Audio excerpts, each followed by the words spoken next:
Well, if you're like a lot of us, you promised yourself you'd do it. Time at home during this pandemic was going to give you the opportunity to eat better, exercise more, maybe even lose a few pounds. But instead, perhaps you've packed on a few. So what gives, and how do we turn it around? In theory, all the pieces were there. Less commuting, more time, more control over food. I know, funny, right? I said in theory. Stress is more powerful than we think. Stress is the poster child of 2020, and that's, well, unfortunate. It can create, brain changes, memory loss, depression, anxiety. It affects our cardiovascular system, our immune system, which is extremely important right now in the middle of a pandemic. Oh, and it also contributes to weight gain. So what can we do about it? Danette Peterson is a registered dietitian with Profile by Sanford. This process of being healthy and managing your weight is 80% what you eat and 20% activity. So you need both, but really we are what we eat. I'm a firm believer in that.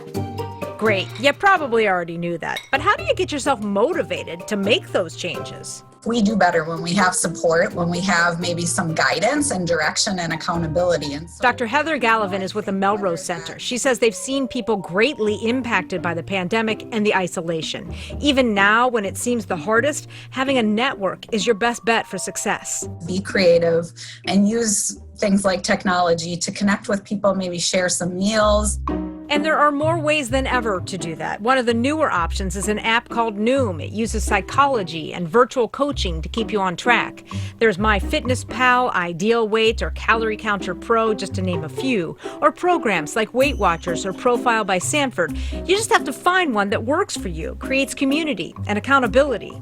And remember, being healthy inside is more important than what the scale says. And if you step on that scale and it's not saying what you want, you're going to feel bad. And feeling bad is the biggest motivation zapper. You have to do things that make you feel good in order to stay motivated. Focus on, how are your clothes fitting? Are you having more energy?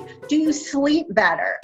Food is one thing, exercise is another, and as we head into winter, our options become a bit more limited. Do one small thing. I don't care what it is. Maybe you only exercise for 3 minutes by going up and down the stairs. That is great. It will make you feel good, and then that will have a cascade effect. And once you get going, there's no stopping you. And this is a great opportunity to take some time and really explore better ways to live a balanced life. Rena Sargentopoulos, KARE 11 News.